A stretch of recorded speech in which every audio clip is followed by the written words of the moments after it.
It is expected in university and in many professional disciplines to write persuasively. The goal of persuasion is to make someone agree with your point of view. To write persuasively, we need a topic, a general subject or area of conversation of interest to you, an issue. A persuasive topic must contain an issue. An issue can be defined as an important problem debated by different stakeholders. A stance, your position or point of view on an issue. An argument, a point in a debate that's given to persuade others of your stance. A counter-argument, a point put forward to oppose an idea developed in another argument. In persuasion, you want to discredit a counter-argument to strengthen your own side. Recommendations. Recommendations aim to persuade someone to start solving the problem based on your stance and arguments put forward about your subject.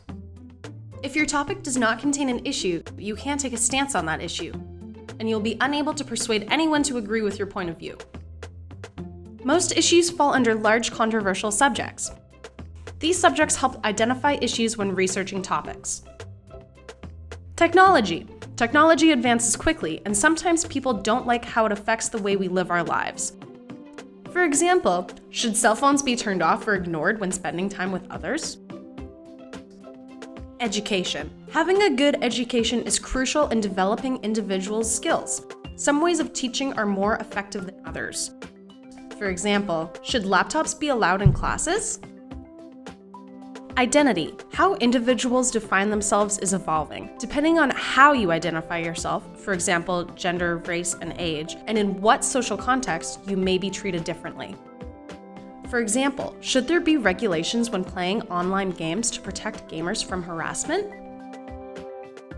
Legality. We create social agreements such as regulations and rules to ensure behavioral norms. For example, should users be punished for torrenting music and TV shows? Disciplinary. Different professions and areas of research, when presented with the same problem, will present different arguments and solutions. For example, environmentalists, economists, and designers would all answer this question differently. Should water bottles be recycled? Or how could they avoid being sent to landfills? Ethics. Individuals, professionals, and institutions are guided by a set of implied moral principles. However, what may seem normal to some can appear inappropriate to others. For example, should people be fired from doing something tasteless on social media? To identify whether or not your topic contains an issue, you need to ensure that it fulfills these requirements. That it has an important problem, that the problem is being debated or has been debated, and that it has stakeholders. To see if your topic fulfills these requirements, extensive research must be conducted to answer the following questions. Who are the stakeholders, and how many of them are strongly affected by your topic? Is there debate between different stakeholders? Who has written about it? Are there enough resources on this topic? Could you begin making recommendations? Consider the example of Uber, the smartphone app that redefined the service of using urban transportation. Uber allows users to hire drivers and get picked up at the press of a button. Researching the company shows that currently, licensing regulations in Vancouver are preventing Uber from operating in the city since Uber doesn't require drivers to have a commercial license. Knowing this, our analytical research question is, should Uber be allowed to operate in Vancouver? This question directs our research, and from here we can begin searching for issues within the topic. Who is affected by Uber? Different stakeholders can be found by reading on the different ways groups are affected by Uber. Uber itself. They're a stakeholder because the topic directly centers around the company. They are the second most valued startup in the world as they have $40 billion invested in the company. Uber has become successful because of the many people who use it. According to a 2014 study conducted by civil engineering professor Susan Shaheen with the University of California Transportation Center, showed that customers prefer Uber because they're cheaper and faster than taxis. Uber drivers are rated on a scale of 1 to 5 by passengers after their ride to ensure customer satisfaction, and drivers with ratings lower than 4.6 are at risk to get fired. People that do not use Uber are used to using other forms of urban transportation and may not prefer or have any interest in using Uber as an alternative. Some passengers may feel unsafe around Uber drivers. Not having a commercial license can be interpreted that background checks for Uber drivers are not as thorough as taxi drivers. Uber implements surge pricing, which means price hikes during peak periods like weekend evenings. This is a change from a taxi's consistent rates. State and provincial regulators. Uber drivers are profiting off transporting passengers but don't usually have a commercial driver's license. This is against regulations in most cities around the world. For instance, in 2012, the city of San Francisco sent Uber a cease and desist order since they failed to meet regulations. Uber is often at odds with regulators as they employ a business tactic they call principled confrontation. They establish themselves in cities before making regulatory agreements on purpose, so passengers feel attached to the service Uber provides and then regulators are forced to compromise.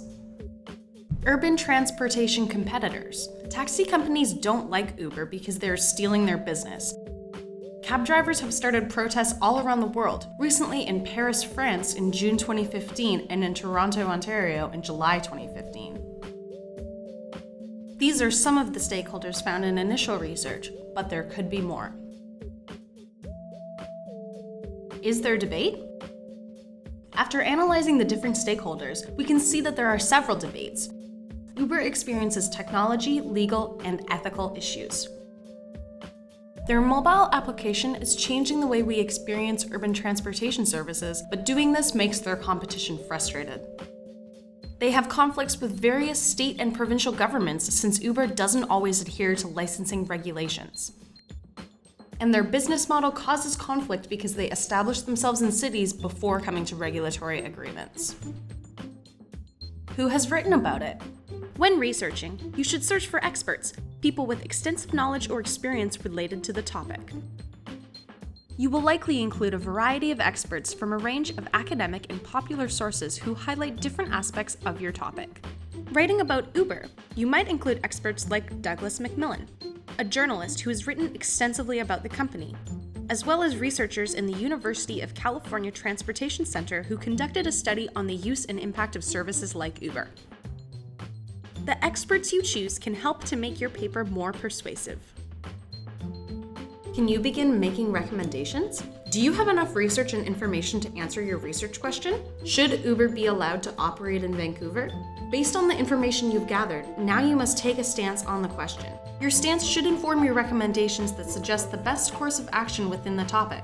Based on our definition of an issue, Uber would be an appropriate topic for a persuasive piece because it has several problems. The problems are still being currently debated in several different cities by various stakeholders.